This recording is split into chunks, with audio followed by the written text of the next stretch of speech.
Hey, what's up, guys? Welcome to the All Time Podcast, the podcast of all time.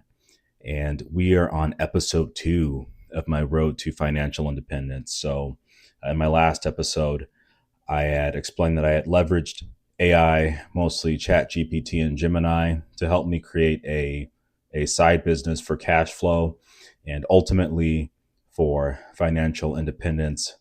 So, I can work for myself and so it's been going pretty slowly. I'm not gonna lie because you know of course I come down with something, I get sick, so that definitely did slow me down this month. I believe this was supposed to be my go live month. Maybe it was last month.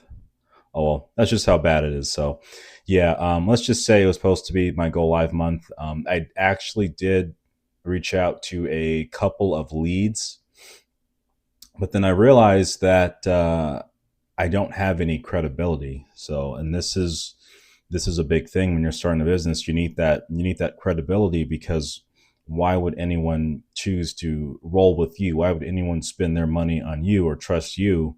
What makes you different from basically a scam, or just even just another company? What sets you apart, or another business? What sets you apart? So I did take a step back this month. In addition to getting sick, which slowed me down, I did get busy in my personal and work life. I got sick, so that definitely slowed me down. But I did take time in this month, rather than reaching out to a million leads and either getting no response or rejections, which is inevitable. Like, don't get me wrong, you will always get rejections. Those of you who are in sales, if you know, you know. But you don't want to sell yourself short, so to speak, or you don't want to give yourself a harder time than you need to have, just because you don't have any credibility built up. And you do that from a variety of things, but mostly it was from my presence, my landing page, my website, and my, well, at this moment, my lack of, how do you call it? My lack of case studies. So, like I said, I took a step back. I I focused on my landing page, my website. This is going to be my home base, so it needs to be professional. It needs to have very, very organized, very neatly lays out my work cases, my pricing plans, information about myself, contact information, which I mostly had already done. But the problem was I didn't have my own domain yet. So if you're starting a business, it really, really helps you to have your own domain. There's lots of free site builders and whatnot out there, which are fine. But ultimately, if you're serious, you got to have your own website. It's not to say you can't make sales or have success without one, but you're really, really not helping yourself. So this is where I definitely put a lot of my work into. I purchased a custom domain, and then I used my website host, and then I just combined the two. So now my landing page goes to a custom domain, and with that custom domain, I actually did ball out, and I got a custom email domain as well. So when I'm doing my contacts, or when I'm reaching out to people, it's under the domain of my business. It's not like a Gmail account or an Outlook account or something. It's just a lot more professional, and it's a lot more trustworthy. It's better to have your business at yourbusiness.com instead of yourbusiness at gmail.com. So it's just that really does help for credibility right there.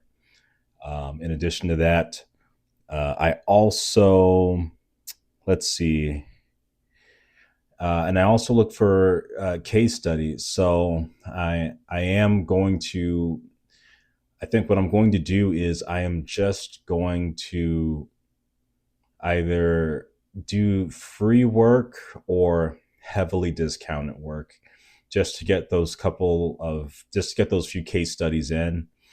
Obviously, this is at your discretion.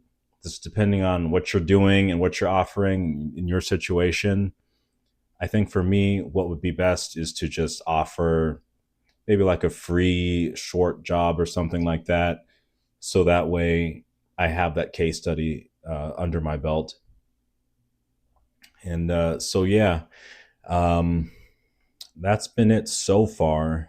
Not too much has been happening besides that. I'm just kind of polishing things up, getting my website polished up, just adding things. I finalized some things with my payment processor. I realized that certain things were not completed, so I went back and gotten those taken care of. Definitely make sure your payment processor is up and running and it's functional and everything. I set up my custom email mailbox. I sent test emails to it. Everything's working fine. So yeah, that's just where I'm at right now. Hopefully, I'm just gonna tweak a little bit more, and then I'm gonna get back on the road, and I'll be reaching out to clients again. So yeah, that's just what I've got going on. Um, and yeah, that is about it. And just going back to a topic I touched on episode one is just the self doubt. So for sure, whenever you start anything, it's going to be an uphill battle, most likely. You're not going to have tons and tons and tons of people clamoring at your doorstep for your business or your product or your service or whatever. But you just have to just push through that self doubt. You're always going to think, oh, maybe I should just do something else, or maybe I should just quit, or maybe I should. No, you have to just let it go, let the chips fall where they may. You may fail, and that's okay. And especially if you're young, if you're teens or 20s, and you have that time to just to fail, just do so. Obviously, don't do anything illegal or anything like that, but you have time to try out ideas, and if they don't work, they don't work. Who cares? And don't be so self-conscious about things, because when people start a business, they're a little bit embarrassed, like, yeah, I got this thing going on, or just stuff like that. It's just that this self-doubt. It's almost like a shame because they're not doing the beaten path of being a wagey, being a wagey, uh, clocking in your 9 to 5 or whatever. It is different, and it is in many instances it is a lot more difficult because you don't have that stability. And this is why, if you're trying to do this, I'm not financial advice, got to say that, but I would definitely recommend you still retaining your 9 to 5 or whatever kind of stable job, stable income you've got going on. So that way you have that freedom to try things and fail on your side business. You're not as pressured, because imagine if you have no income coming in whatsoever and you're relying on just your business and it's not quite there yet. When it's there, that's a different story. You may want to weigh your options and see if it's a good time to quit or not. That's your choice. But especially initially, when you're just getting things set up, you don't want to add additional pressure onto yourself, because there's already going to be a lot of pressure because you're just starting out.